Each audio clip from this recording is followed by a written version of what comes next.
Assalamualaikum warahmatullahi wabarakatuh. Alhamdulillahirrabbilalamin. Assalatu wassalamu ala asrafil anbiya'i wal mursalin wa ala alihi wa sahbihi ajma'in. Rabbi israh li sadri wa yassir li amri wahlul 'uqdatam min lisani yafqahu qawli. Rabbi zidni ilma warzuqni fahma. Amin. Rekan-rekan yang dirahmati Allah, alhamdulillah pagi ini kita bisa kuliah, tidak bisa secara luring, insyaallah. Mudah-mudahan cukup pagi ini saja, minggu-minggu selanjutnya kita bisa kuliah secara luring lagi. Saya akan menjelaskan sedikit materi ini, tapi yang jelas materi sudah saya upload ya. Insyaallah teman-teman nanti bisa membaca. Dan hari ini ada kuis yang harus dikerjakan. Saya kasih kesempatan hanya 2 kali. Kuis hari ini adalah materi yang kemarin. Jadi silahkan baca materi yang kemarin lalu dijawab kuis dalam bentuk multiple choice, dan kesempatannya hanya 2 kali, tidak seperti minggu-minggu sebelumnya yang punya kesempatan 3 kali. Nah, saya akan menjelaskan tentang pola kegiatan ekonomi. Materi bisa dibaca secara lengkap, ini hanya ringkasan saja. Jadi prinsipnya perekonomian itu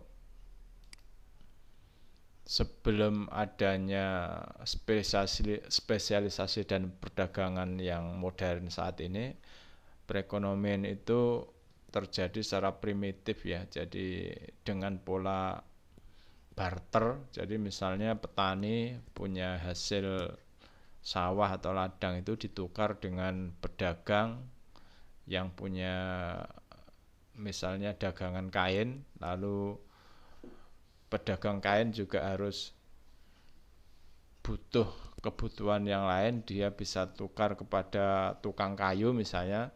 Nah, dan selanjutnya itu namanya sistem barter. Lalu manusia mengenal namanya uang ya. Nah, dengan uang itulah manusia bertransaksi dengan sarana yang lebih baik, dengan cara yang lebih baik. Nah, uang itu pada awalnya nilai antara intrinsik dengan nilai material itu sama. Misalnya emas itu kalau 1 gram ya saat ini nilainya 1 juta. Misalnya perak itu 1 gram mungkin saat ini nilainya berapa ratus ribu begitu. Jadi uang itu pada dasarnya dulunya itu nilai antara nilai intrinsik dengan nilai material itu sama. Tapi uang berkembang dengan yang kita kenal saat ini, yaitu uang kertas. Dan yang lebih canggih lagi ada uang giral, dan nanti selanjutnya dalam dunia modern ini ada uang digital. Nah, tidak usah heran, itulah ekonomi yang berkembang ya. Ini saya jelaskan sedikit saja. Lalu skala dalam kegiatan perekonomian itu ada skala ekonomi. Jadi skala ekonomi itu logikanya begini. Semakin banyak barang yang diproduksi, maka semakin efisien. Misalnya begini. Kita lihat kalau barang itu diproduksi dengan kuantitas 1, maka biayanya 150. Tapi kalau diproduksi dengan kuantitas 2, nah biaya produksinya 100.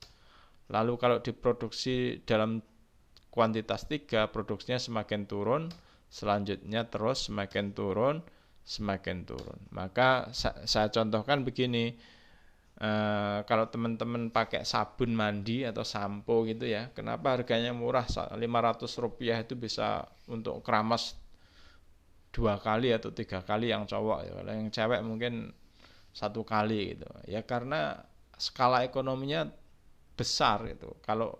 Kalau kita buat sendiri sampo itu akan mahal gitu, karena skala ekonominya kecil. Nah, inilah namanya skala ekonomi. Misalnya apalagi baju itu kalau kita jahitkan di tukang jahit dengan kita beli baju jadi di pasar itu akan lebih murah kita beli baju di pasar. Kenapa? Karena baju di pasar yang didagangkan orang itu baju yang sudah diproduksi secara massal. Jadi skala ekonominya lebih besar, maka dia efisien. Tapi kalau kita jahitkan, kita beli kain aja udah mahal. Biaya jahitnya lebih mahal lagi. Maka itu karena skala ekonominya lebih kecil. Nah, ini namanya skala ekonomi. Lalu saya jelaskan lagi apa? Dalam perekonomian itu ada pelaku kegiatan perekonomian, ada rumah tangga, ada perusahaan. Nah, ini pelaku utama ya, pelaku utama dalam ekonomi. Tapi rumah tangga dan perusahaan itu ada yang mengatur, namanya pemerintah. Nah, pemerintah ini bisa mengatur kegiatan ekonomi perusahaan dan rumah tangga sehingga menjadi sirkulasi ekonomi yang bisa berjalan.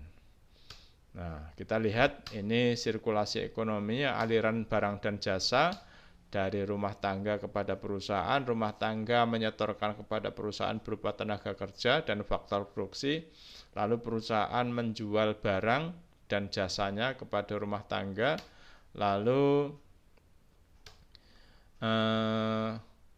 pemerintah itu menarik pajak. Pemerintah ini memang paling enak, dia kayak preman aja. Jadi narik pajak dari perusahaan, dari rumah tangga, untuk apa? Untuk kesejahteraan seluruh rakyat. Kira-kira begitulah aliran ekonomi ya. Nah, ini kalau sederhana ya, dari perusahaan ke rumah tangga. Ini yang sederhana. Coba kita lihat kalau interaksi dari perusahaan rumah tangga dan pemerintah, perusahaan dan rumah tangga ya, ini menimbulkan hukum permintaan dan penawaran dari perusahaan, permintaan dari rumah tangga. Demikian juga sebaliknya, dari rumah tangga ke perusahaan juga ada penawaran dan permintaan, penawaran tenaga kerja dan permintaan tenaga kerja.